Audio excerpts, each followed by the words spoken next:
Hello and thank you for joining us on the Capitol Report on NTD television. I'm your host, Steve Lance. Here's a look at some of the stories we've been following for you today. Cracking down on gun violence. That's what President Biden is touting today as he announces new ghost gun regulations. But how effective will this be, and how does it relate to Second Amendment rights? To fund or defund the police? This is a question that is polarizing the Democratic Party. As Biden calls for more funding of the police, we take a look at where those dollars are heading. The U.S. is urging India to take a tough stance on Russia, and the Biden administration is working to deepen the U.S. India alliance.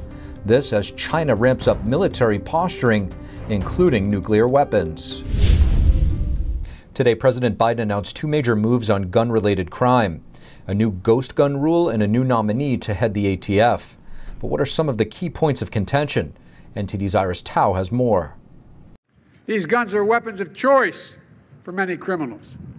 Cracking down on ghost guns, President Biden on Monday renewed his call to fight gun-related crimes. We're going to do everything we can to deprive them of that choice. And when we find them, put them in jail for a long, long time.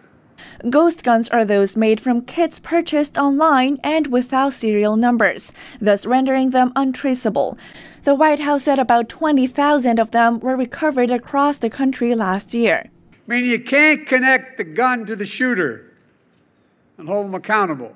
The new regulations would require anyone buying such a kit to undergo a background check, as is required for buying commercially made guns. It would also require those selling the kits to mark components with a serial number. However, having no impact whatsoever on criminals. That's John Vallejo with Gun Owners of America. He says it's the criminals, not the guns, that are not being held accountable. It's the inner cities that have the strictest gun control policies and the most lenient criminal justice practices that are having the largest increases in crime and the highest murder rate. Biden on Monday also urged Congress to pass universal background checks for guns, raising some concerns about Second Amendment rights. That is, again, just like with the homemade firearms, nothing to do with crime or stopping crime or protecting people, and everything to do with stripping people of their rights, stripping the Second Amendment of its meaning. Biden on Monday nominated Steve Dept, an Obama-era former U.S. attorney from Ohio, to run the ATF. And here's Biden defending his ghost gun crackdown against criticism that it's extreme. But let me ask you, is it extreme to protect police officers, extreme to protect our children? Meanwhile, Biden is also calling on Congress to end liability protections for gun manufacturers, which is one of several gun control provisions currently stalled in the Senate with GOP opposition. Reporting in Washington, D.C., Iris Tao, NTD News. A new poll by NBC News shows that President Biden's approval rating has fallen to an all-time low. And about 70% of respondents said that the country is heading on the wrong track. NBC surveyed 1,000 adults. 40% said they approve of the job Biden is doing. 55% said they disapprove of the job he's doing. That's a 16% uptick in disapproval from about the same time last year. The poll also showed that respondents have mostly negative sentiments toward the Democratic and the Republican Party. This particular poll showed that former President Trump and President Biden were essentially in a dead heat in terms of their favorability. Many Democrats are now trying to ditch the slogan, defund the police. President Biden has changed messaging and is calling for more funding of the police. But some are saying the funding he's calling for pertains to community policing, which is part of the anti-police woke ideology. Yesli Vaga, who's running for Congress in Virginia, has spent years in law enforcement. She continues to serve Prince William County Sheriff's Department. We had a chance to speak with her. Here's part of our interview. Yesli Vaga, thank you so much for joining us on the Capitol Report. Thank you for having me. Yesli, I want to ask you about President Biden's budget, which includes money for the police. And is this a sign that the Democrats are moving away from the calls to defund the police? Look, this is just further confirmation of what the results of their polling shows. It shows that defunding the police has been a disaster for them. We have one crisis after another, to include crime that is skyrocketing, and folks are tired of it. And so this is Joe Biden trying to bail out his friends, to include Abigail Spanberger, who's on the chopping block this fall. That's exactly what this is. There's a lot of talk about community policing, funding for community policing in this bill. How does that, or does that directly help frontline police officers? Look, it's going to take a long time for officers to actually get out there and do what they were doing. I can tell you that as a law enforcement officer myself, one of the things that I loved tremendously was to park my cruiser, get out and engage with folks in the community. That's really community policing at its core. But when you demonize the brave men and women who put their life on the line, you know, year after year, as we've seen with this administration, it's going to be incredibly difficult for folks to get out there and to want to partake in real community policing. You can't demonize folks and expect for folks to be willing to get out there and engage folks when you have cameras and when you have the radical left constantly attacking police officers. So what measures do you think could be put in place right now to curb this record skyrocketing in crime throughout the country? Well, first off, we have to be serious about actually putting funding towards really hiring police officers. I can tell you here that at the local level, in my capacity as supervisor, we have a budget that's being proposed, $100 million in new spending, but not one new police officer is going to be hired. And so if we're serious about funding police departments across the nation, we have to ensure that those funds are going to actually hiring officers, because what we need right now are boots on the ground to try to deter some of the crime that we're seeing from happening, and then to further grow as a community and come back to the days where kids used to be excited about seeing officers, where officers were excited about engaging folks in the community, and not the latter of what we've seen here in recent years. Sometimes it's really hard to parse for, the American people to parse through political rhetoric. So when it comes to this issue of rising crime and things like that, what are the people in your district saying about it? Is this a real issue to the people that you would potentially represent? It absolutely is. All one has to do is look at the statistics. Our local police departments are great in terms of letting the public know of the crime that is happening, because the public has a right to know. And so the proof is in the pudding. We see it every single day, report after report, whether it's a shooting, whether it's a murder, whether it's a domestic incident. It's happening across the 7th district, and folks are tired. One of the most important things for people in my conversations that we're having is that folks want to live in safe and secure communities. You do not achieve this with the rhetoric of defunding the police and with the attacks that we've seen on members of law enforcement. So this is absolutely a real issue, and folks are paying attention to who really has been supportive of the police and who really means business when it comes to putting criminals away and not relaxing sentences and actually empowering the police to do their job, which is to serve and protect. Yesli Vega, thank you. Thank you very much. In Washington, D.C. today, India's defense minister visited the Pentagon for strategic talks just after President Biden spoke with India's prime minister. India has held a neutral stance on the Russian invasion of Ukraine and is still importing Russian oil. The Biden administration is working to deepen their relationship with India to build a stronger opposition against both Russia and China. But how is India reacting? NTD's Melina Wisecup has the details. The U.S. and India are both supporting Ukraine with humanitarian assistance, but as for how to hold Russia accountable for this invasion, the two countries are not on the same page. In a virtual meeting at the White House today, President Biden urged India's prime minister to take a tough stance on Russia. The United States and India are going to continue our close consultation on how to manage the destabilizing effects of this Russian war. India is still importing Russian oil and abstained from voting to remove Russia from the UN Human Rights Council. The country's called for independent investigations into the killings in Ukraine. I spoke several times on the phone to the presidents of both Ukraine and Russia. I not only appealed for peace, but also suggested that there be direct talks between President Putin and the president of Ukraine. But Russia is not the only country at the top of discussion between the two countries. The People's Republic of China is attempting to challenge and undermine the sovereignty of its neighbors. Beijing is eroding the security of the Indo-Pacific region, from its construction of dual-use infrastructure along your border to its unlawful claims in the South China Sea. India's defense minister did not directly comment on China or Russia. Defense Secretary Austin welcomed India's defense minister to the Pentagon today for strategic discussions about how to strengthen their defense partnership to maintain peace and security in the Indo-Pacific. And China has ramped up its military posture in the South China Sea. China's also accelerating its nuclear weapons buildup. The Wall Street Journal reports that more than 100 suspected missile launch facilities were uncovered in China's western region this year. And analysts say these facilities could be used to store nuclear-tipped missiles that are capable of reaching the U.S. Reporting in Washington, D.C., Melina Weisskopf, NTD News. The State Department is issuing its highest level of travel warnings for the cities of Shanghai, Hong Kong, and Jilin province. The warning comes in the wake of rising CCP virus infections throughout the region. The State Department has issued a Level 3 travel warning, which advises to reconsider travel for China as a whole.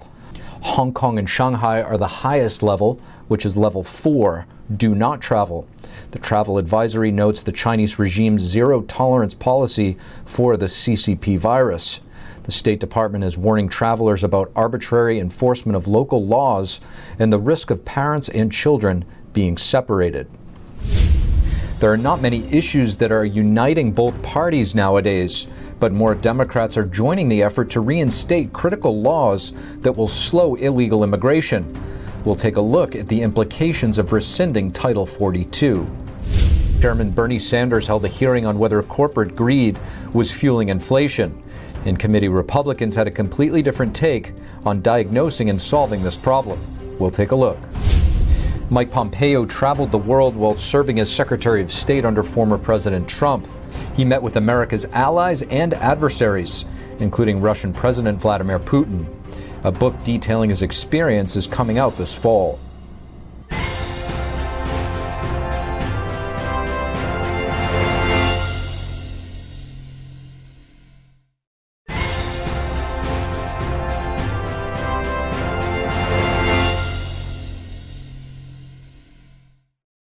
Hello and welcome back to NTD's Capital Report. I'm your host, Steve Lance. With Title 42 set to be rolled back, this opens the door to the United States seeing millions of new illegal aliens settling throughout the United States on a yearly basis. South Carolina Congressman Ralph Norman says that the border crisis is impacting every state, and we're happy to have him on to discuss. Congressman Ralph Norman, thank you so much for joining us on the Capital Report. My pleasure. Congressman, with respect to ending of Title 42, which is coming up, or maybe coming up, there are also reports that they'll be sending mass releases of illegals into the country, with each of them receiving free smartphones. What do you make of this, and will they reverse course, do you think, due to the public backlash? The Biden administration is completely to blame for this. This is a disaster. It's going to be hard for this country to turn around, Steve. When is it going to end? I mean, he's talking about gas cards, he's talking about the phones, and just like he had some insane excuse that it would allow the illegals to communicate with the Border Patrol agents as far as the dates to show back up. I mean, do they think the American people believe this? I mean, they know they're coming over illegally. They're not going through the legal process because the borders are completely open. So it's insane, and it's going to be hard to justify this along with everything else that this administration's doing. Now, to your point, there was a CBS poll that was just conducted with over 60% of the people polled, including Democrats, in their disapproving of Biden's handling of the border. What are you hearing from your constituents on this matter? Totally disgusted, because this is it's done intentionally, it's done recklessly, it's done with the hopes that the Democrats will keep power. Look what they did with the illegals that went to New York, that they gave a driver's license to and voted in the elections. This is an invasion of our border. He took an oath of office to protect and defend this country. He's not doing it. When you look at the mass numbers, that it used to be 1,000 coming across a day was a catastrophe and something to really be concerned about. We're looking at potentially 15 to 18,000 a day, which means 540,000 a month times 12. That's the population of South Carolina, 5.3 million. And, you know, he has no intentions of stopping it. If he won't even send his vice president down there to look and see what's going on, it's an indication he's just going to let it go and let it play out like it will, which is so unfortunate for the American people. Congressman Norman, you just made a couple of interesting points. Specifically, you talked about New York, what happened there, giving illegals eventually the right to vote. Texas Lieutenant Governor Dan Patrick over the weekend said that it's just a matter of time until these millions of illegals are given green cards and then eventually a pathway to citizenship, thereby giving them the right to vote. Is this at the crux of the Biden administration's lack of desire to solve the border crisis, do you think? It's the lack of desire to protect America, because it's not just those that are coming to get the green card and be a permanent citizen. Look at the drugs that are coming across. Look at the gangs that are coming across. Look at those that the police, every police department in this country is going to have to deal with. And they're not going to know who they're arresting. They don't know who they're stopping. Yeah, he's intentionally doing this, and I don't think he's going to stop. I hope that all the states, which we all are now border states, because he's busing and flying on the taxpayers' dime these illegals to municipalities and cities all over the country. And so everybody's a border state now, and I'm hoping that there'll be a point in time when Texas particularly, because they're on the front lines, will take matters into their own hands and do what it takes to get the National Guard to stop it, to finish building the wall. And same with Arizona, New Mexico, and others. Congressman Ralph Norman, thank you. My pleasure. Thank you. Democratic Senator Bernie Sanders recently held a hearing on what he's calling corporate greed's role in inflation. The Budget Committee chairman said that a handful of giant corporations controlled economic sectors without competition, allowing them to reap in big profits. Senator Rick Scott, concerned with government spending, asked experts if the United States could sustain $45 trillion in debt, which is outlined in President Biden's budget. I know that the chairman believes that we can absorb more debt. I don't think on this nobody would do that in their personal life, have all this excessive debt. So can each of witnesses, can you tell me, is $45 trillion worth of debt too much for the United States to carry? Or what number do y'all think is the right number? Robert Reich, former labor secretary under Bill Clinton, stated that it could be sustained by taxing the rich and investments in the workforce.